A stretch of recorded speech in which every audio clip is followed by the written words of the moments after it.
Karoline Leavitt with us today, and good morning to you. Coming off the briefing from yesterday, appreciate your time. Let's get right to it. Tom Homan last night with Jesse. He's not happy. Watch.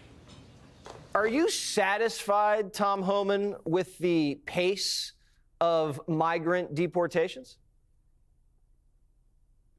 No, we got to do more. We got to open that aperture up, which we're going to do.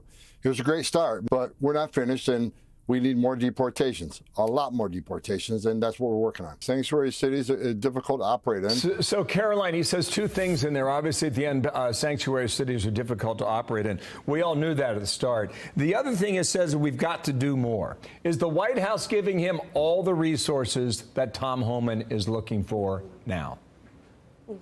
President Trump has used every lever of his executive power to ensure that we can secure the border and launch this large mass deportation operation. And I would echo the comments of my colleague, Mr. Homan. While this has been a great start, we will not get complacent. The previous administration allowed tens of millions of illegal people into the interior of our country. And President Trump has promised the American people that he is going to deport those individuals. And so every single day, this administration is empowering law enforcement agents on the ground across our country to do their jobs, to work with federal law enforcement officers in CBP and in ICE to deport heinous illegal criminals from American communities. We also will need more funding from Congress when it comes to detention and deportation efforts, and that's something President Trump has made very clear to our allies on Capitol Hill as well. Karoline, I'm going to call you Karoline No Binder Leavitt, which is an impressive feat, I have to say, especially on the first day, and quite a contrast indeed. I'm interested in a couple things. One, I want you to listen to these Blue City mayors. They want to give ICE the runaround. Watch. We are in intense and scary times for so many of our community members, and federal government can implement their laws, and we are not forced to participate in their actions. What this administration is attempting to do, he's attempting to get us to surrender our humanity. We're not going to do that in Chicago. Karoline, I noted that later today, I understand that President Trump is going to sign another executive order to help combat anti-Semitism, and this will go into those cities and possibly on campuses. What can you tell us about that?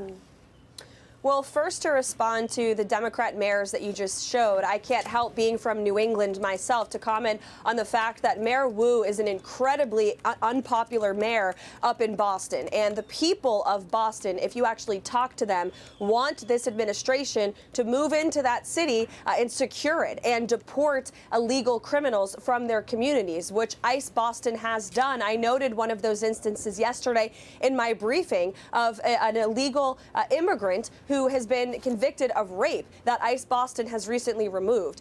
Every day, this administration is focused on making American communities safer, and Democrat mayors should be inclined to help this administration do that because that's what their constituents want.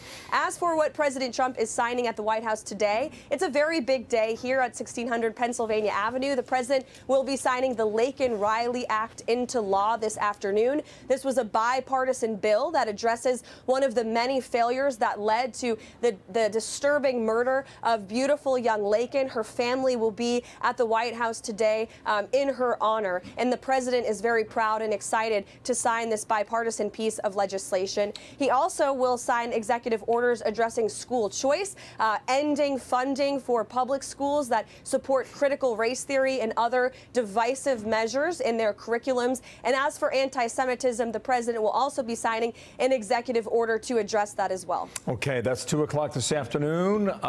Can you confirm that? And if so, we will cover it live in between all these confirmation hearings. You opened your hearing yesterday talking about drones in New Jersey. And you made a statement that left me wondering, because you said they were authorized by the FAA for research and various other reasons. What are the various other reasons for the FAA? the various other reasons I pointed out as well in terms of what these drones were doing. They were recreational drones. They were hobbyists. They were private individuals that enjoy flying drones. And once there was curiosity about the drones, then other, folks that own drones, I guess, were inclined to fly their drones as well. So it led to an increase of the sightings that the people of New Jersey were seeing. But as President Trump told me to make it very clear at the podium yesterday, this was not the enemy. These were simply hobbyists and the FAA who were doing these drones for research. So everyone can breathe a sigh of relief on that. You talked about it yesterday. Peter Doocy just gave us an update at the beginning of the show about this call to offer buyouts to federal workers. Senator Tim Kaine is in Virginia, of course, a lot of federal workers from Virginia. He said this, watch.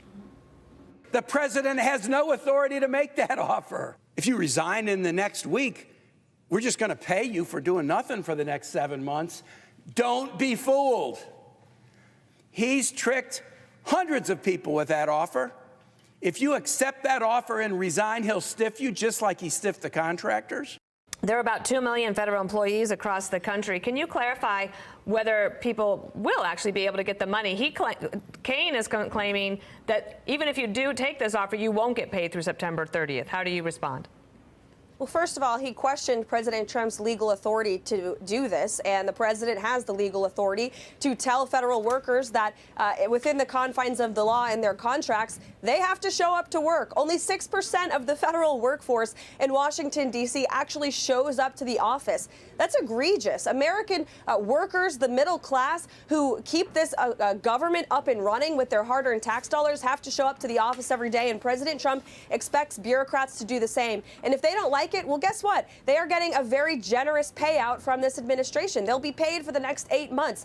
I think Doge just put out a tweet. It's great that says that they can have their long-awaited vacation if they wish for the next 8 months. But we are going to ensure that the federal office buildings in this city are filled with productive and excited workers.